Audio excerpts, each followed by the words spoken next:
वागीशाद्या सुमनसः सर्वार्थानामुपक्रमे यन्नत्वा कृतकृत्या स्युः तन्नमामि गजाननम्।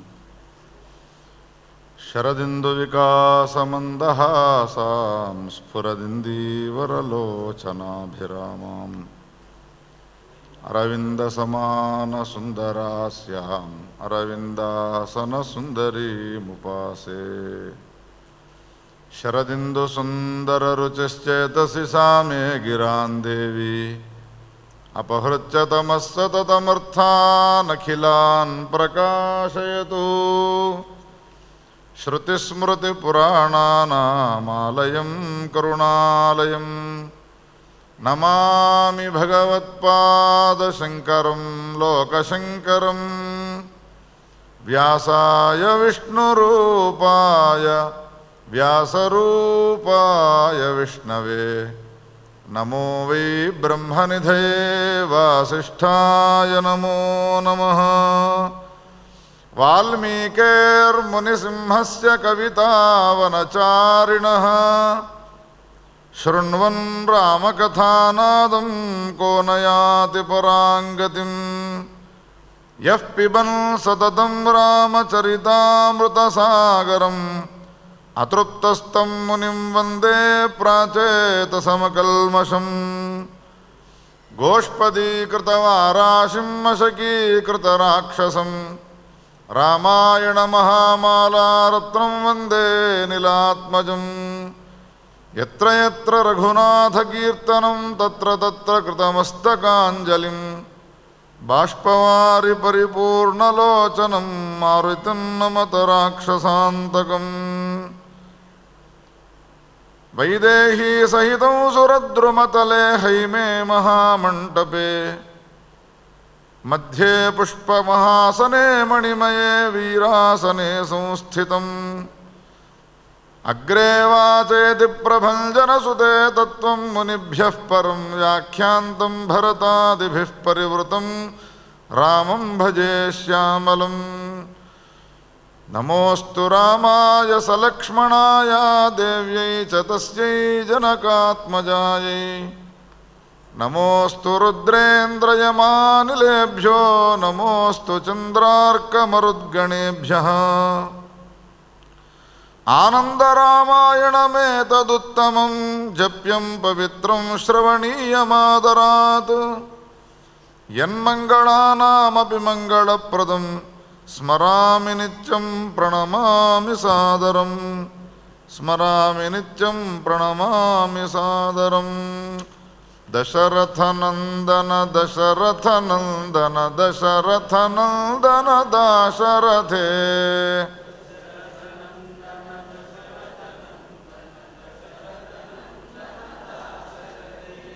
निर्गुण निष्कळ नित्य निरंजन निर्गत मत्सर गम्य दयाळो। निर्गुण निष्कळ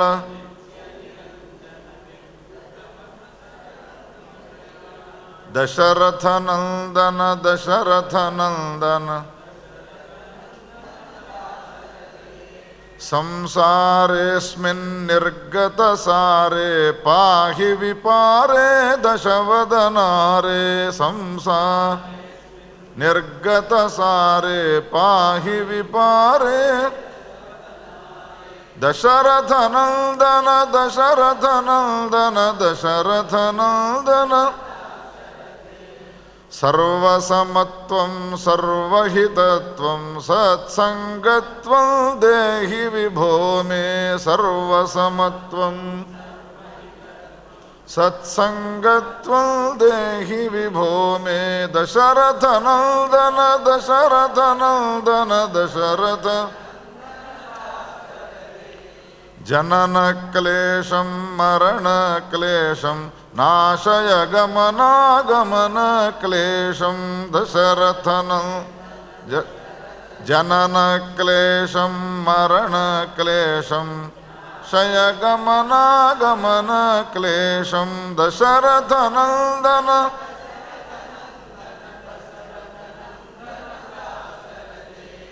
సనక సనందన సంస్తుత చరితం జానీతే త్వాంకో గుణర్హితం సనక సనందన సంస్తుత చరితం గుణరహితం దశరథ నందన దశరథ నందన దశరథ నాస్తి వపుస్తే నాస్తి తవాఖ్య నాస్తి చ కర్మ స్వస్తిద విష్ణో నాస్తి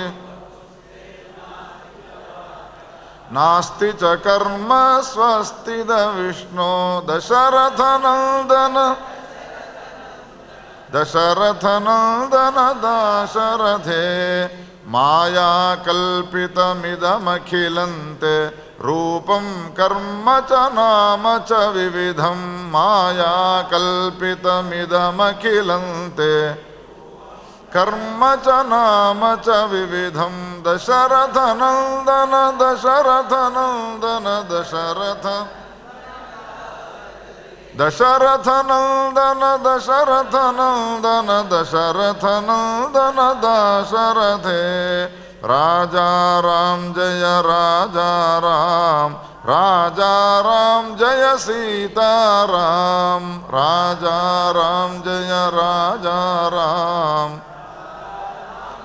సీతారామ్ రామ రామ జయ రాజా రామ్ రామ రామ జయ సీతారామ్ రామ రామ జయ రామ రామ జయ సీతారామ్ రామ రామ జయ సీతారామ్ రామ రామ జయ సీతారామ్ రామ రామ జయ సీతారామ్ రామ రామ జయ సీతారాం విజ్ఞానహేతుం విమలాయతాక్షం ప్రజ్ఞాఘనం దివ్యసుఖైకరూపం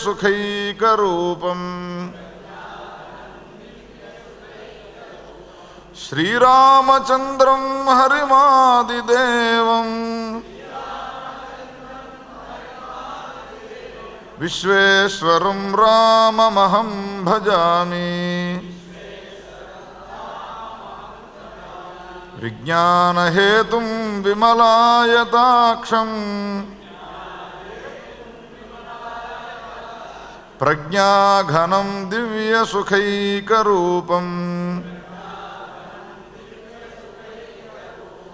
శ్రీరామచంద్రం హరిమాదిదేవం విశ్వేశ్వరం రామమహం భజామి విజ్ఞానహేతుం విమలాయతాక్షం ప్రజ్ఞాఘనం దివ్యసుఖైకరూపం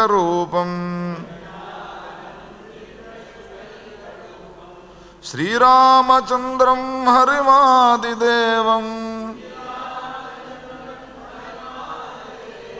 విశ్వేశ్వరం రామమహం భజామి రాజా రామచంద్ర భగవానికి గౌరీ శంకర భగవానికి జగదంబ విశ్వపాలిని శారదా మాతాకి జగద్గురు శంకరాచార్య భగవానికి దక్షిణాంనాయ పీఠాధీశ్వర శ్రీ భారతీ తీర్థ మహాస్వామికి తత్కరకమల సంజాత శ్రీ విధుశేఖర భారతీ స్వామికి నమః పార్వతీపతయే హర హర మహాదేవ్. అథ సీతాయుత శ్రీమాన్ రామः సాకేత సంస్థితః బుభుజే వివిధాన్ భోగాన్ రాజసేవాపరో భవతు. శరత్కాలాశ్వినే మాసి జనకేన స్వమంత్రిణః ఆహ్వానాయ చ రాజానం ప్రేషితాః త్వరితం యయుః. పరమ పవిత్రమైన శ్రీ శారదా క్షేత్రంలో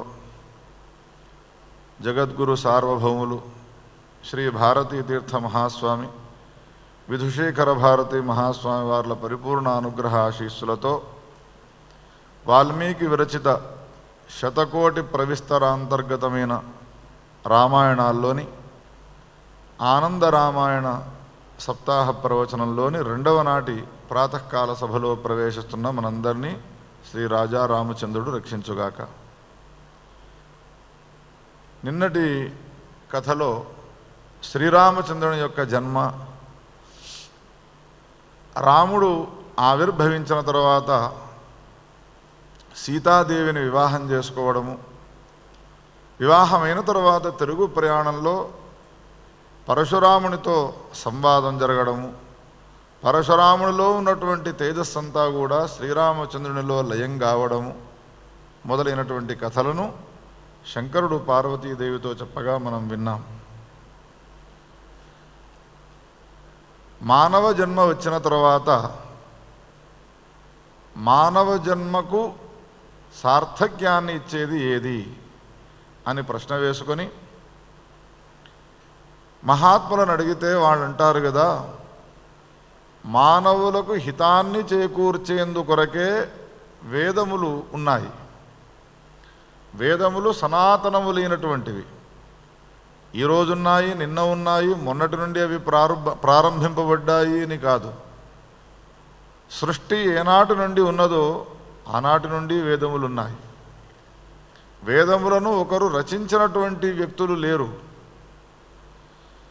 వేదమును అపౌరుషేయము అనేటువంటి పేరుతో పిలుస్తారు.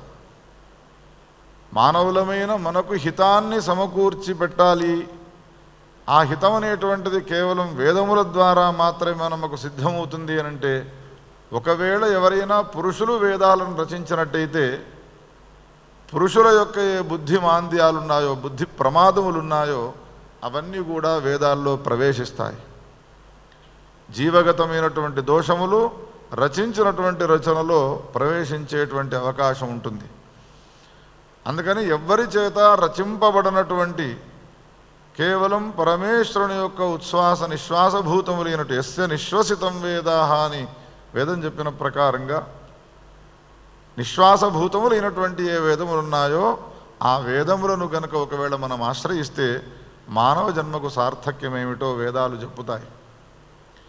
వేదముల దగ్గరికి వెళ్ళి వేదాలనే అడుగుదాం, హే వేదములారా, మానవ జన్మనెత్తినటువంటి మాకు సార్థక్యం దేనివల్ల కలుగుతుంది అని అడిగితే వేదములన్నీ కూడా కలిసి మా ఉపనిషత్తుల యొక్క సారాంశాన్ని మీకు తెలియజేస్తూ ఉన్నాము.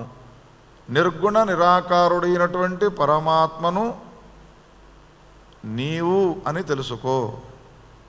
జీవుడమైనటువంటి నీవు వేదములైన మా సమీపానికి వచ్చి అడుగుతూ ఉన్నావు కదా, దేనివల్ల మాకు సార్థక్యం ఏర్పడుతుంది అని.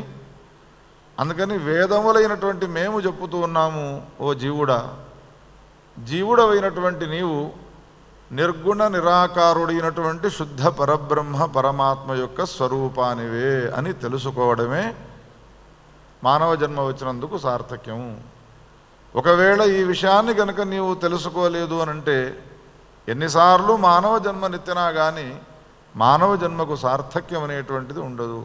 పశుపక్ష్యాదులు ఏ విధంగా ఇంద్రియమూలకమైనటువంటి భోగాలను అనుభవిస్తూ కాలాన్ని గడుపుతూ వెళుతున్నాయో, మానవుడు కూడా ఇంద్రియమూలకమైనటువంటి భోగాలను అనుభవిస్తూ వాడు వెళుతూ ఉంటాడు. ఈ మాటను వేదములు చెప్పితే నిర్గుణ నిరాకారుడైనటువంటి పరమాత్మ యొక్క స్వరూపాన్ని జీవుడైనటువంటి నేను అని తెలుసుకోవాలి అంటే ఇది ఎంత కష్టసాధ్యమైనటువంటి పని. నిర్గుణ నిరాకారుడైనటువంటి పరమాత్మను ఉపాసన చేయడం అంతకంటే కష్టం. శరీరము లేదు, ఇంద్రియములు లేవు, మనస్సు లేదు, బుద్ధి లేదు అని అన్న తర్వాత, ఏ అవయవాలు లేవు అన్న తర్వాత మన శరీరంలో ఉన్నవి ఇంద్రియములు, ఆ ఇంద్రియములకు వేద్యమైనటువంటి దాన్ని మనం ఉపాసిస్తాము. ఉదాహరణకు కళ్ళకు రూపము, చెవులకు శబ్దము, నాలుకకు రుచులు, చర్మేంద్రియమునకు స్పర్శ. మన శరీరంలో 10 ఇంద్రియములున్నాయి, 10 ఇంద్రియములకు కూడా వాడు వేద్యుడు గాడు అని అన్న తర్వాత వాడి యొక్క ఉపాసన ఎట్లా సాగుతుంది? అందుకని భాగవతాది మహాగ్రంథములలో అనేక పురాణాల్లో వ్యాస భగవానుడు ఏం చెప్పినాడు అనంటే, నీ శరీరంలో ఉన్నటువంటి ఏ ఇంద్రియములున్నాయో ఆ ఇంద్రియములు సదింద్రియములు కావు. ఆ ఇంద్రియములు కదింద్రియములు.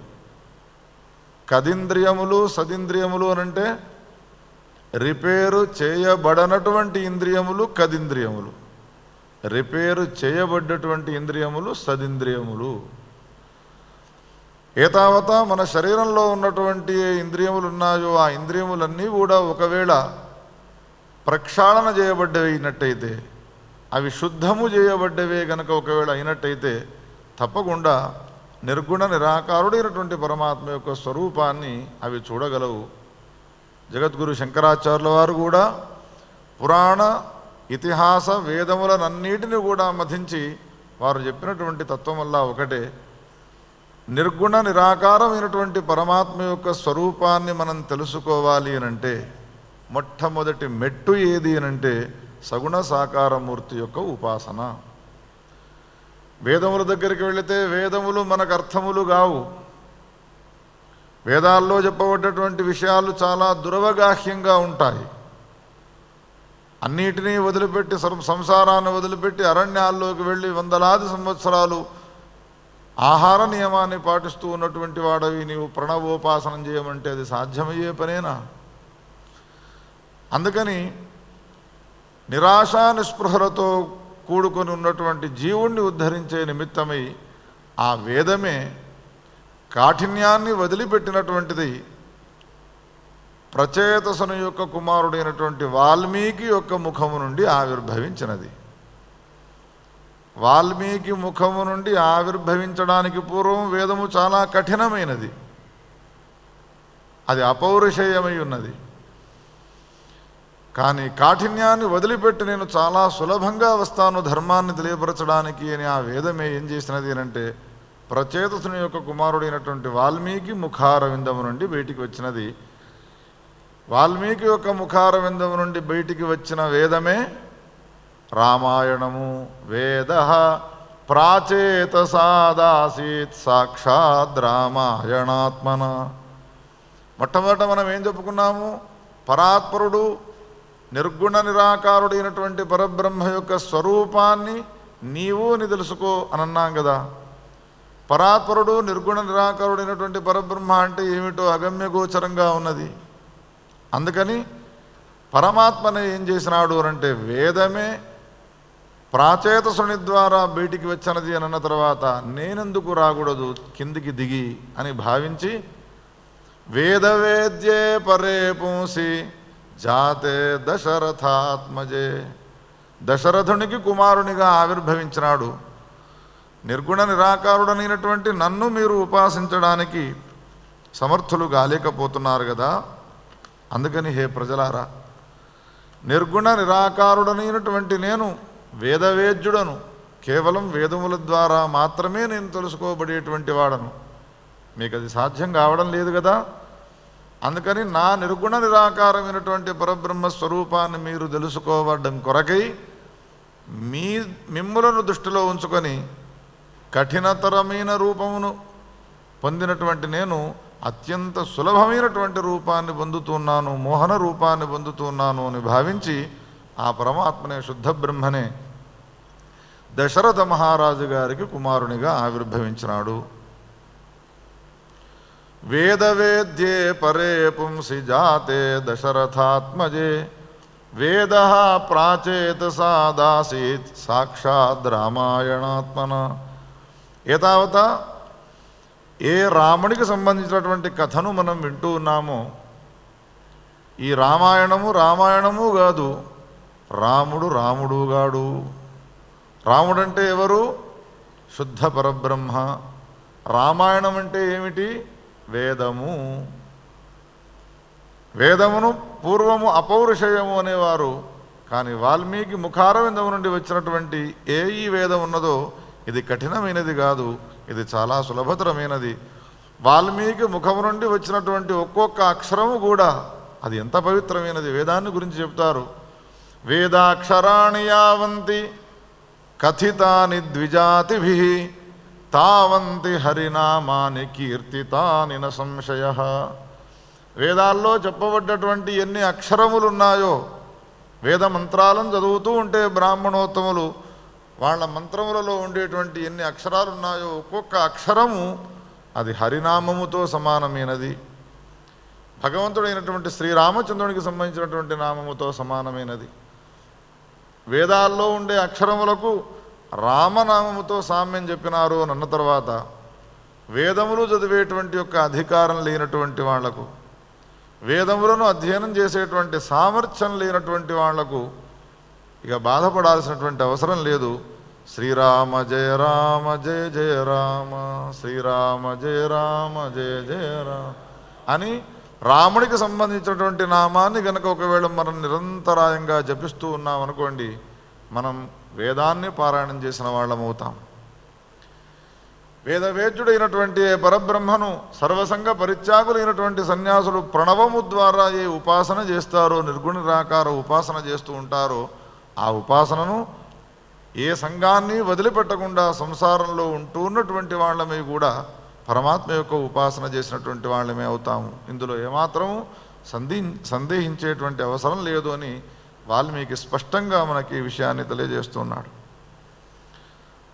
శ్రీరామచంద్రుడు సీతాదేవి యొక్క వివాహాన్ని చేసుకొని తిరుగు ప్రయాణమే వెళుతుండగా పరశురాముడు పాతబడ్డటువంటి ధనుస్సును విరగ్గొడితే నీ పౌరుషాన్ని ఎవరయ్యా లెక్కబెట్టేది, ఇదిగో కొత్తగా ఉన్నటువంటి వైష్ణవ ధనుస్సును నీవు ఎక్కువబెట్టు అన్నాడు. శివధనుస్సును ఎక్కువబెట్టగలిగినాడు, వైష్ణవ ధనుస్సును ఎక్కబెట్టగలడా లేడా అని పరీక్ష అక్కడ. పరశురాముని యొక్క స్వరూపం అంతా కూడా శివుని యొక్క స్వరూపమై ఉంటుంది. భస్మను ధరిస్తాడు, రుద్రాక్షమాలను వేసుకొని ఉంటాడు.